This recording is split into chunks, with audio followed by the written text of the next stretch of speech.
I track foreclosures like on a weekly basis. And between the 4 counties that I, do this with, it's usually between 20 and 30 a week. Yeah. The last couple of weeks, it's been 35 and 40, then 45. And this past week, it was 56.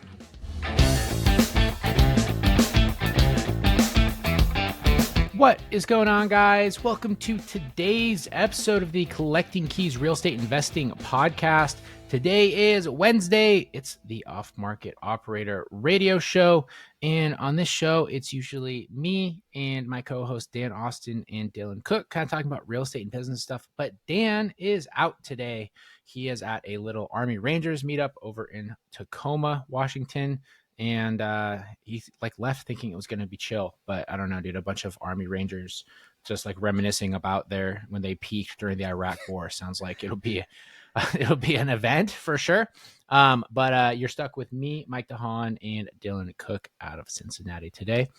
And yeah, we'll see where this thing goes. But we have a lot of stuff going on in the economy and the real estate market and everything else right now.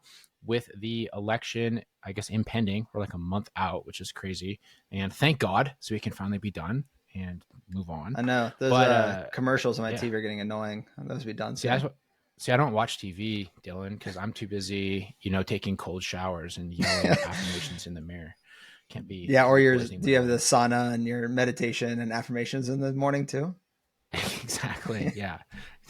God damn it. But I think one of the big things, though, pertaining to real estate investors, and this is maybe a little bit late news when this comes out, but the rate cuts that happened last week.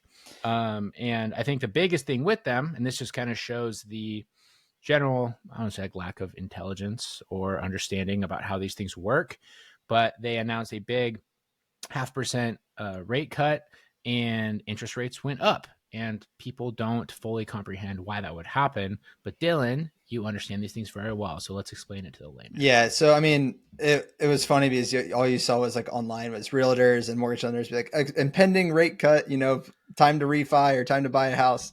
And it's kind of not what happened. But to give a very brief overview of just how bonds work in general, Mike, let's say that, you bought a $100 bond from the federal government for 10 years. So a 10-year treasury at 5%. Right. So how these used to work is on twice a year, the government would send you basically a $5 check in the mail. You'd deposit it. And then at the end of that 10 years, you'd get your $100 back. Let's say we're 3 years into that 10-year bond. You're collecting your check, but rates went from 5% down to 3%. Well, Mike then can go into the open market and say, hey, bond market, I have this bond that pays 5%, which is currently better than what's being offered at the 3%. What would you pay me for this 5% bond? And that's when people kind of can do the trading. And when bond prices go up, rates fall down. It's kind of the dynamic in play there. Okay. So doing that, what the Fed controls is the federal funds rate, which is the overnight lending rate. If you are like JP Morgan, Bank of America, they lend money overnight at 0.25 basis points, but it's trillions of dollars. Mm-hmm. What the mortgage rates follow is actually the 10-year treasury, not the federal funds rate. But if you were to overlap these two things on a graph, they track pretty well with each other.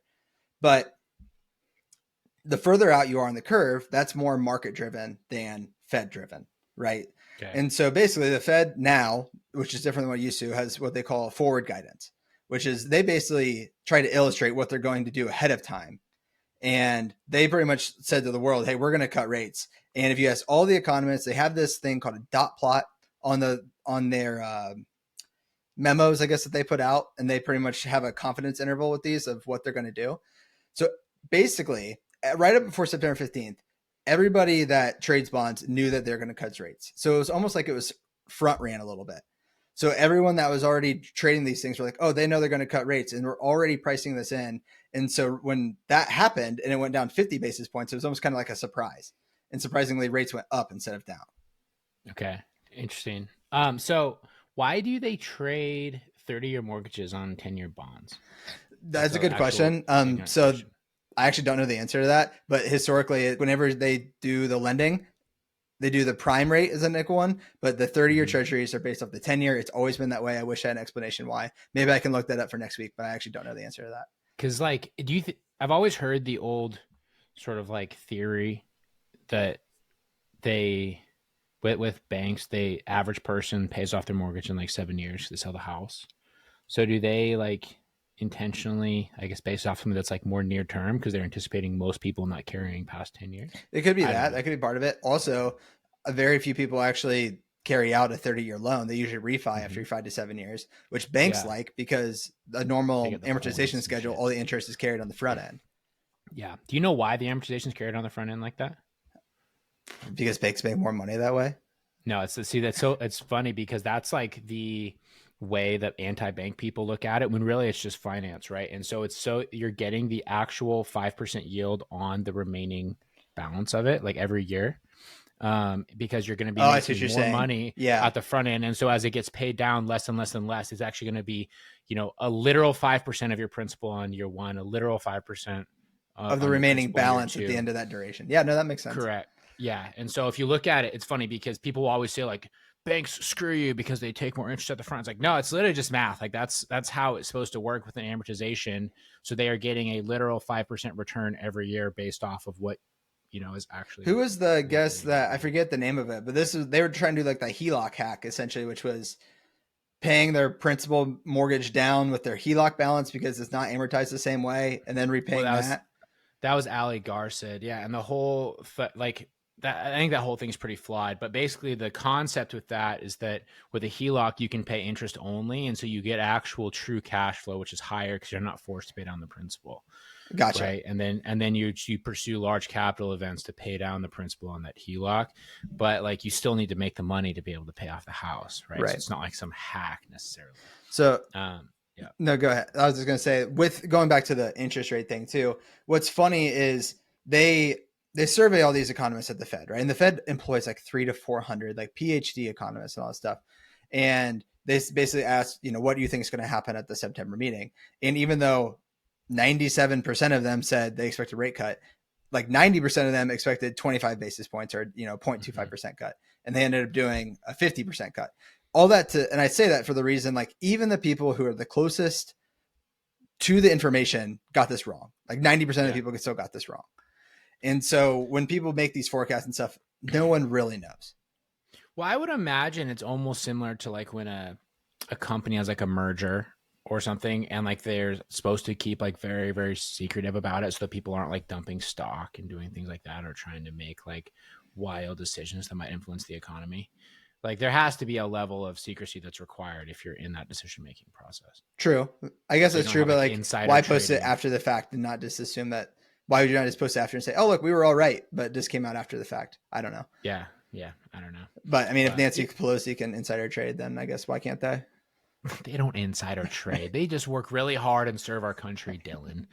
That's why all of them go into office with a net worth of $2 million, and then from sitting there doing fucking nothing, they're worth 55 million With a a year. salary of like 150 to 200K. Right? Yeah. It's just math. It's just math. It's super No, it's funny easy. because I follow that like there's a Twitter/X account called like Unusual. Actually, there's a platform out now that basically picks whatever like Nancy Pelosi or other politicians pick. They automatically like you build a portfolio around their trades, and I think it outperforms S&P like wildly.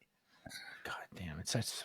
I mean, it's like the Warren Index or whatever, where people would just follow what Warren Buffett's doing and just match his trades, and over a long period of time, Yeah, tend yeah. to do Except better. this used to be harder because of real time information. They don't have to report every quarter, Mm, and I guess they yeah. have more access to more frequent trades now. I don't know. Like real talk, they really should make it so that if you are in that sort of position, you can't trade securities, At least right? not something The that the you specifically govern. Like if you're like totally. in the agriculture, division, you can't regulate farmland or whatever it may be. Well, even then, like when you're at that level and you're dealing with some of these really large companies, I mean, those companies get involved in politics, especially some of like, the major tech companies and things like that, because they have so many parts of what they do that are reliant on the federal economy being able to function. Mm-hmm. And it's like you're going to get information that doesn't nobody else has, right? Totally. It's just like when the COVID shutdowns came, there was that there was like a couple graphs that went out that showed like all of the politicians dumping their stock in like the week before the shutdowns happen. Yep. It's like, come on, guys, I that's know not even it. like It's so blatantly slightly. obvious. Like it's just, Yeah, and I think what's worse is the punishment for not cooperating or not disclosing your trades or doing this stuff, it's like $100. So like It's like $100. nothing. Yeah. So, okay, cool. I didn't report it. I made 12 million. So I'll pay my $100 fine. Like anyone will do that any day of the week. Totally. Yeah. No brainer. So, So what does all this mean for like the housing market though? Cause that's the big reason everyone's here, right? So they dropped the basis points right now. So the 10-year bond is what the mortgages are based off of. And so rates went up in the short term, but in like the next quarter, does that mean that they'll probably start to trend down? so everyone still thinks, even with this dot plot, everyone that they're basically in an easing cycle from now on. So they think that Okay. we're going to continue to get rate drops throughout the next meetings. And depending on who you ask, that's anywhere from a whopping like 3% down from where we currently are. And then there's more ones that are more conservative around 1 to 1.5%. But regardless, you're still looking at a drop in interest rates from where they are today. And they're starting to not necessarily in the United States, but globally, like China, they just started their quantitative easing process again too. So you're seeing more liquidity coming into like the global economy. All of Yeah. this to me is more bullish or more constructive for the real estate industry. I bet your Bitcoin roots are just freaking itching on all of this They're breaking doing well news. too. Yeah.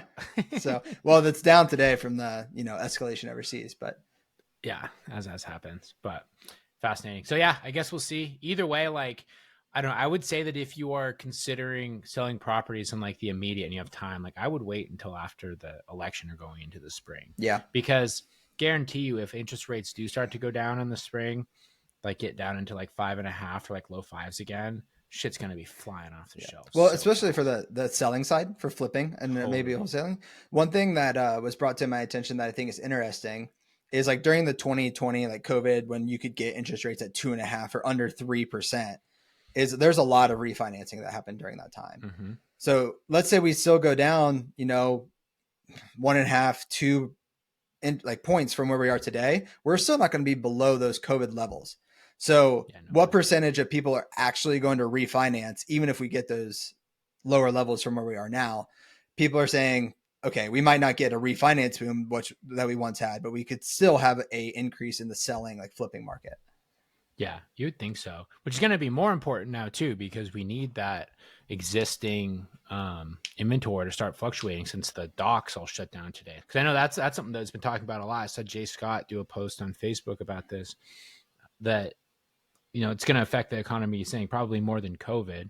And one of the immediate things I think of is if the Democrats get elected in November, um, they have a big push to like build 3 million homes or Mm-hmm. whatever. Is that their number? Yeah, something like that. And if there's suddenly no imports coming in with materials to build houses, how the hell are they going to build 3 million homes?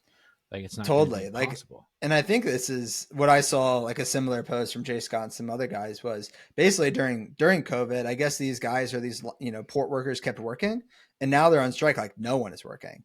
And so you're Yeah. not getting imports or really exports from anywhere. And so how long Yeah. can this go on before you start seeing more, ripples in the economy? How many people have to start laying people off, which increases Mhm. unemployment? And so I don't know how long they can actually hold out before they make a deal.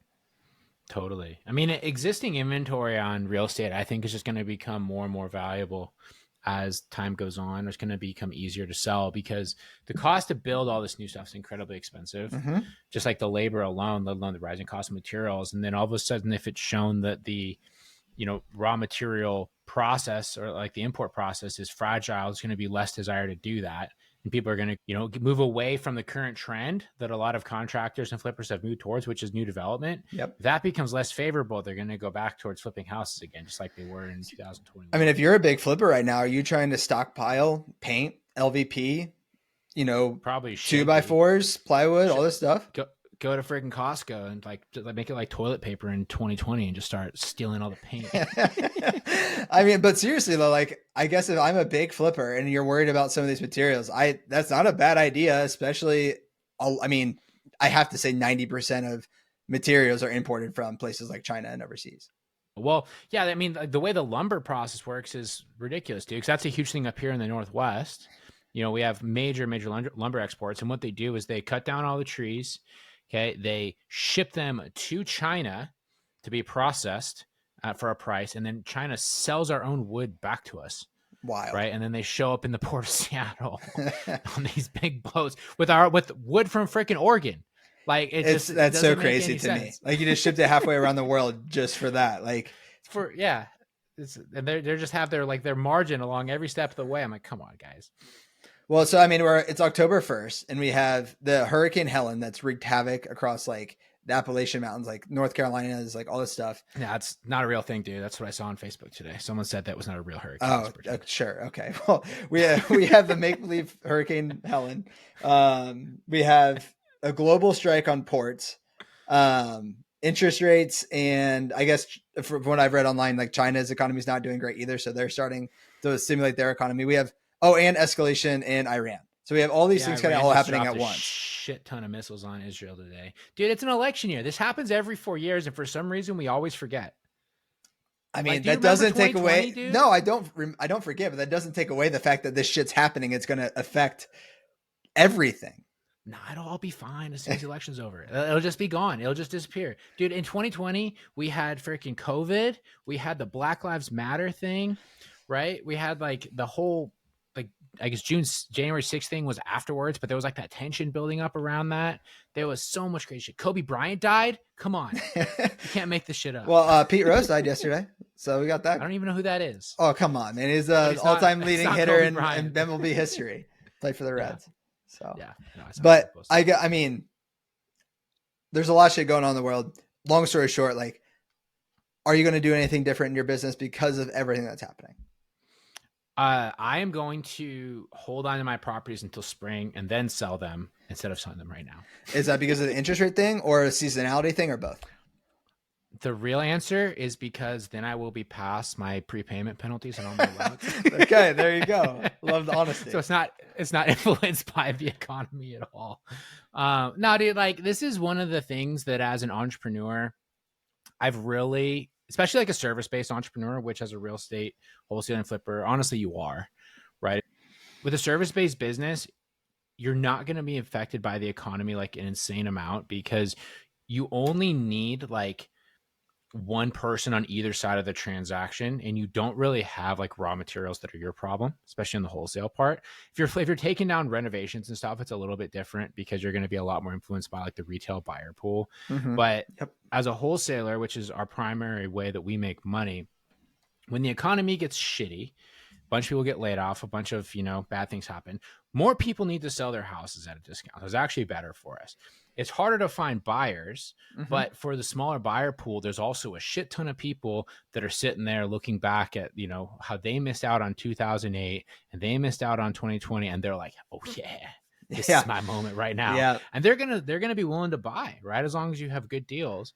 And so I think the only thing that really changes is I focus more on having strong relationships and providing value on both sides, and less of like trying to squeeze as much as I can out of every deal. And I just go for ease and certainty. You know what matters most in this business at all times, but especially in times like what we're speaking about, is how discounted can you get the deal?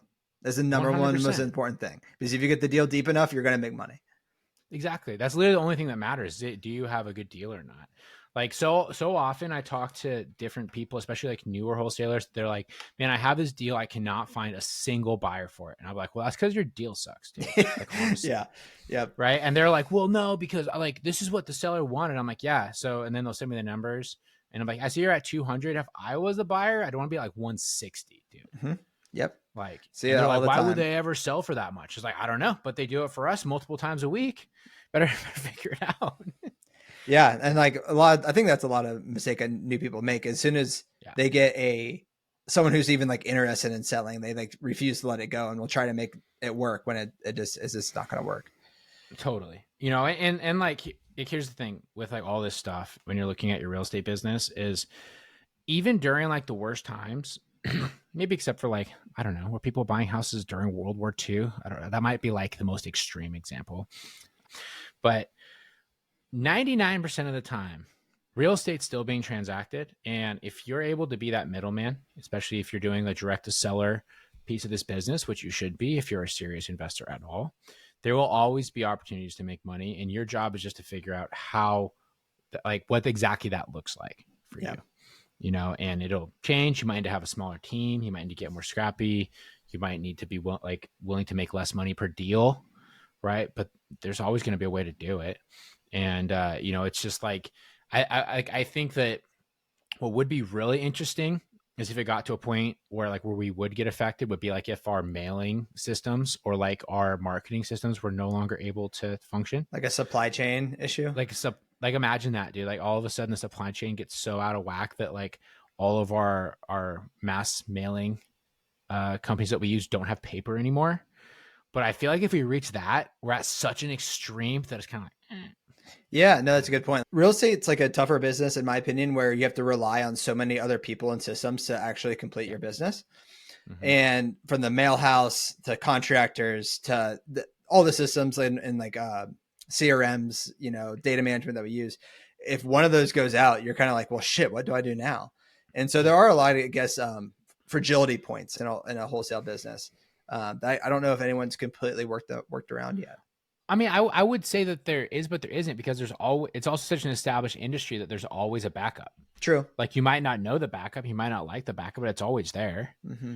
There's always another lender. There's always another company that's willing to provide marketing services. If you can't mail anymore, you can always pick up the phone. If the cell phones go down, then we're all fucked anyway. So don't worry. Carrier pigeon. Yeah. Then your goal should not be to do real estate anymore. It should be to figure out how we're going to survive the problem that we have. Two things I wanted to touch on real quick related to these points is I actually did buy, like, let me see if you'd buy this deal on the front end. ARV is probably like 220, and I bought it for 160,000 as a wholesale. Seems pretty thin on the front. What you think? So it depends. I know you're an agent, so you're going to list it yourself. Yep. Are you buying it cash? Yep. So like no loan at all? Oh no, we bought it with private money. So 11 and 1 private money on full purchase price. Okay. Said what, 230 ARV? 220 with 160. That is tight. I don't know if I would do that. If I was buying it just with my own cash, totally I would do that because I have no like recurring loss that'll happen besides property tax, which will be minimal. Because I mean, if you end up having to sit on that thing for 6 months, right? All of a sudden, that's an extra, 10 grand. Now you're at 170. And you're still going to have your selling costs, and you're getting real tight real quick. Yeah, and I guess the only reason why I felt confident doing this is one is I know the area super well. I walked it myself, and literally I put $5,000 into it. Like as far as the rehab, obviously there's some more carrying and holding costs with that. But we're under contract to sell in 10/18, and I think I bought it on 8/30. So 45 day hold even with being on market, and we're going to probably net 19, but those are just like the deals that come in that you still have to be able to capitalize on, in my opinion, because a lot of times you're not going to get the 75% minus repairs on every deal. What was the situation with the seller? They wanted to basically move. They just wanted to find somewhere else to go. They were on a foreclosure list, but they had like resolved it, but they were still on the list. Sure. And they just wanted to move out of their house. And honestly, like she's like, I'll take 160, and she wanted convenience over anything else. Sure. I didn't even fight her on her number. That's like the perfect one where I would probably try to like do a novation on that, especially if you're confident you can sell it quickly. Because you could even probably get them a little bit more money, and then you don't have to take any downside risk. That's true. Yeah, I didn't even consider that an option, but you could. That's why you're in scale, Dylan. Dude, I'm not gonna lie to you, and this for the audience. I've tried to do novations twice, and both times, like the title company has been like, "This is fishy." Like, really? Yeah, both times. And it's not my preferred title company because the buyer picked it, but they neither of them worked out. So interesting. Yeah, we've only done a couple. It really depends, but what else I want to say? With the interest rate thing, the other thing I want to talk on other than flipping and wholesaling is I bought rental properties with 5/1 arms. Now we're about 2 or 3 years into those, but I guess that would be another thing to consider following these interest rates. If you're coming up on an arm, do you have a max interest rate? What are you refinancing into? Is it still going to cash flow at those new interest rates? Like those are asset management things that you could consider on the buy and hold side of the business. This is such a valid question because we are facing some of these coming up because we bought a lot of our stuff in 2020 with commercial loans that have 5-year adjustments, which will be putting us in 2025 in the fall. A lot of those will be coming up, and we're trying to Do you know decide if about it makes approximately what those sense. rates are when you with the five I ones? think it's like just prime plus one. Okay. But we're at like 3 right now. Yeah. On all of them. See, and you might be going to six-ish. 6. Yeah. Yeah. Yeah. So yeah. So I don't know. I mean, I would say that that's something to be cognizant of as well. Is if you are running your marketing campaigns, start to, especially as we get like later in 2025, start to hit absentee owners a little bit more, because there might be a lot of people that are on these like 5-year arms. Like a lot of people were getting during like the super low interest rate period that are going to be in for some tough decisions. Mm-hmm. And would probably be willing to give you a decent deal just to not have to suddenly jump up to 7% rates, or they realize they're not going to be able to send it on market because that roof that they knew that they needed to fix 5 years ago that they decided not to do for whatever reason, right? Like we had Shelby on the show a little while back, and she said so many people are going through that scenario right now where they bought it and they go, that roof will be fine. I got 5 years on it. It's like, well, that 5 years is right now. Yep. And time fucking flies, and you better figure it out. Yeah, totally. And like you're gonna have these capex issues. Along those lines, I track foreclosures like on a weekly basis, and we've been consistently between the 4 counties that I do this with. It's usually between 20 and 30 a week. Yeah. The last couple of weeks, it's been 35, then 40, then 45, and this past week it was 56. So I don't know if that's a trend, but it's just something that maybe things are starting to slow down for some of these people. Totally. Yeah. And I mean, I don't think that's going to change. I mean, it's been coming for like a long time. I think it was last Christmas.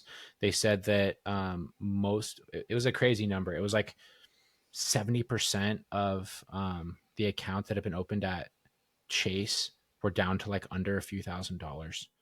Right. Damn. And they had like started higher. Like it was like really starting to go. And their whole thing was that everyone's like COVID savings were starting to run out.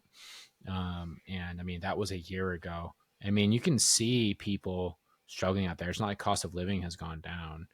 I mean, in our lead flow has increased a ton from people that I would say are more like normal people that are like, I am in a really bad spot, which makes transactions better because you can usually be more mutually beneficial, and they are more willing to have a good conversation. But it's definitely not a great like bullish indicator for how the general economy is looking. But yeah, we'll see. I don't know. Like I've said on other shows before, right now, you should be doing everything that you can to try to get to a financial enough position that if weird shit does happen, that you can kind of just deal with it, right? Or you capitalize on separate. You try to capitalize on it if you're ambitious, or just deal with it if you're wanting to just like have some security. Because I really think that this middle class is going to keep getting pinched tighter and tighter and tighter and tighter. And that is not going to stop for the foreseeable future. I'm with you. I'm in the same camp. It's my doomsday for all you guys. Don't be poor. Do everything you can to not be poor.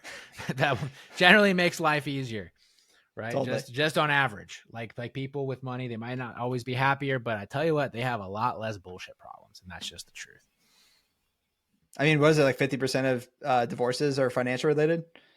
Yeah. Maybe save your marriage. Yeah, on both sides, right? Half of them because they have financial struggles. The other half because they're like, we're rich, and well, it's usually guys like Jeff Bezos. He's like, I'm rich and I want to fuck someone who's half my age and Latina. So yeah, but that's okay. We're not talking to 0.001% of the population.